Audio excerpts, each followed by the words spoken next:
Bismillahirrahmanirrahim. Assalamualaikum warahmatullahi wabarakatuh. Salam sejahtera untuk kita semua. Pada video kali ini saya akan memberikan informasi materi pada mata pelajaran teknologi perkantoran subbab teknik pengetikan atau disebut dengan keyboarding di kelas 10 sekolah menengah kejuruan. Baik, kita mulai untuk yang pertama. Latar belakang. Mengetik merupakan aktivitas yang paling sering dilakukan oleh seorang pegawai administrasi kantor atau sekretaris atau staf administratif. Namun, tidak semua pegawai administrasi kantor dapat mengetik dengan benar dan cepat.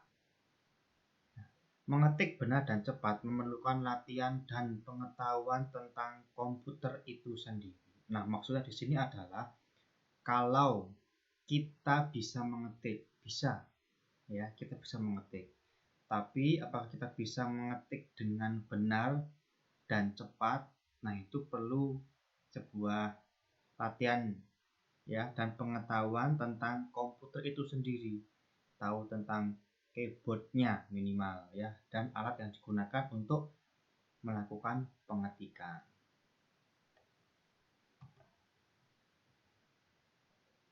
Sekilas tentang keyboard. Keyboard di sini keyboard mengetik bukan keyboard disk atau keyboard organ tunggal, itu salah Jadi sini keyboard yang dimaksud adalah keyboard untuk mengetik. Mesin ketik dibuat dan dipatenkan oleh Christopher Latham pada tahun 1868. Itu lama sekali ya. Negara ini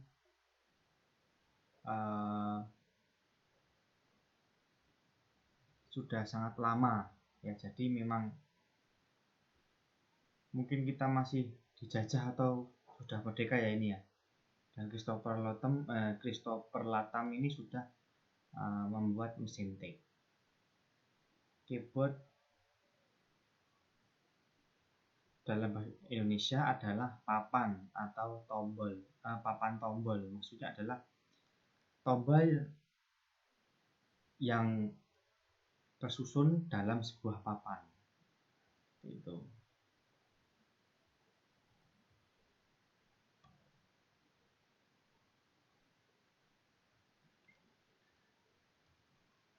Kita masuk ke poin yang A, perbedaan keyboard dengan mesin ketik.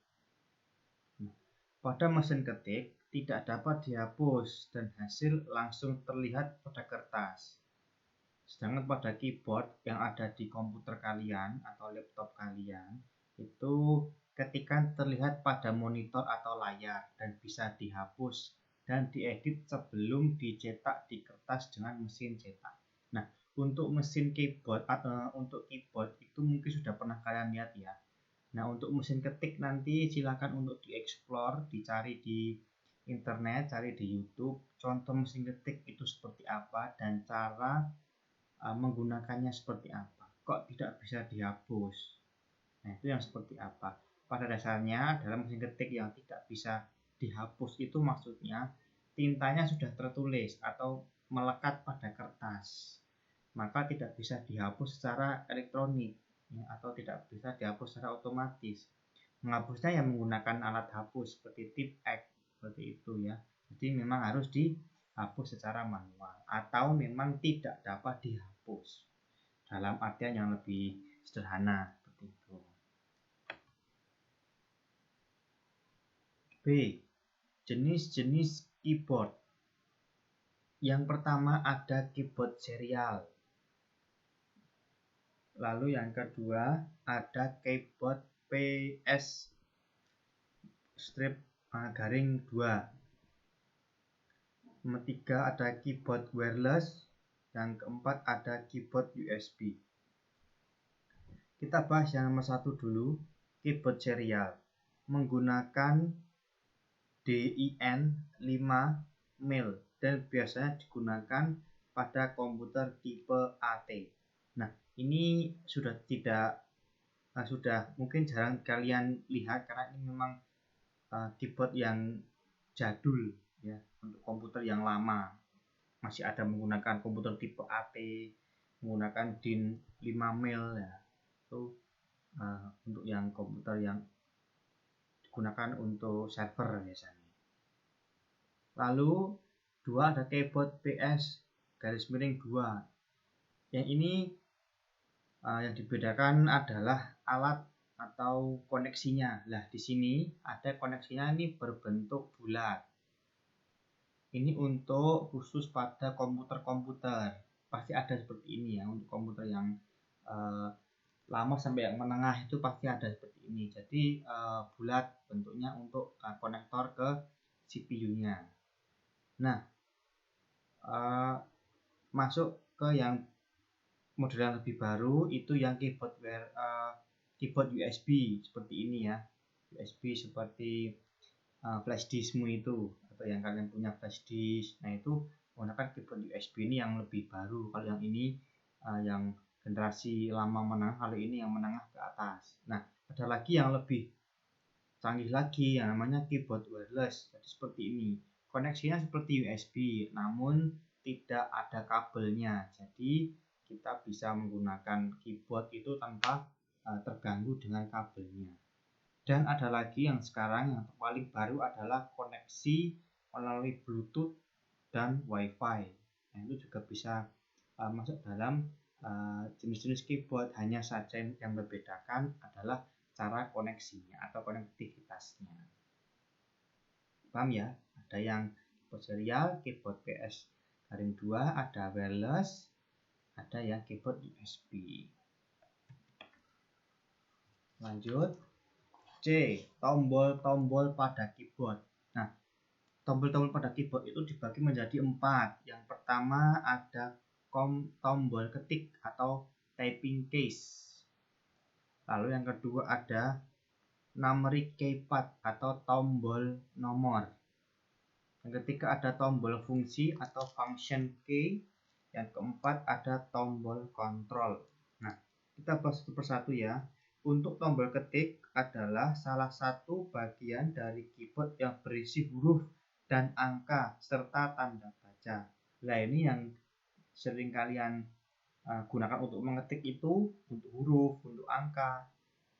Nah, itu adalah masuk ke bagian typing case atau tombol ketik. Yang kedua ada numeric keypad atau tombol nomor 1, 2, 3. Nah, itu adalah untuk data-data berupa angka dan perhitungan. Lalu yang ketiga ada tombol fungsi atau function key. Nah, ini seperti tombol itu ya, untuk function key. Tombol ini dapat dipergunakan sebagai perintah khusus yang disertakan pada sistem operasi maupun aplikasi. Nah, itu seperti mungkin yang disebut dengan CTRL-V, CTRL-C, itu kan masuk dalam tombol function. Lalu yang keempat adalah tombol control atau control keys. Tombol ini menyediakan kontrol terhadap kursor dan layar. Tombol yang termasuk dalam kategori ini adalah 4 tombol bersimbol panah. Ini ada yang panah atas, kiri, kanan, bawah itu adalah tombol kontrol. Ada yang pada huruf W, A, S, D itu ya, itu juga ada di dalam keyboard komputer. Kalau yang di laptop itu sudah ada sendiri. Dan juga untuk yang di keyboard komputer juga ada sendiri untuk yang control case-nya. Ada yang panah atas, kiri, bawah, kanan. Itu adalah control case. Nah, ini masuk ke yang poin D atau subbab yang keempat atau D. Fungsi-fungsi pada tombol keyboard. Nah, ini ada banyak sekali. Ya, di sini pastinya hanya mencontohkan sedikit yang memang sering kita gunakan ya. Yang pertama ada Shift plus ya, mengetik huruf kapital. Supaya mau menghuruf nama Ananto, ini besar, berarti Shift arti yang besar hanya huruf A-nya saja. Lalu caps lock mengetik semua teks huruf kapital. Numlock mengaktifkan fungsi tombol numerik atau tombol angka. Tab memajukan kursor beberapa spasi, enter, membuat paragraf baru, spacebar, membuat renggangan atau spasi, backspace menghapus karakter di sebelah kiri kursor, ya, di sebelah kirinya. Kalau yang delete itu menghapus karakter sebelah kanan kursor. Kalau yang backspace itu berarti menghapus yang di sebelah kiri kursor, ya. Kalau yang itu menghapus ke sebelah kanan kursor. Lalu selanjutnya ada home memindahkan kursor ke awal paragraf dan end memindahkan kursor ke akhir paragraf. Ini untuk membuat teks yang panjang berparagraf. Kalau kita back terus nanti kan lama, maka klik home saja untuk ke awal paragraf dan klik end pada akhir paragraf. Backup, backdown, nanti untuk backup berarti ke atas, pindah halaman sebelumnya. Backdown, pindah ke halaman berikutnya. Berarti backup sebelumnya, backdown berikutnya, setelahnya atau berikutnya. Ctrl A memblok seluruh karakter, Ctrl B menebalkan karakter, Ctrl C mencopy menyalin karakter atau objek terpilih, Ctrl V mempaste, menempelkan, dan lain sebagainya. Nanti bisa dicari di internet atau di buku-buku lain, buku di SMP mungkin masih ada.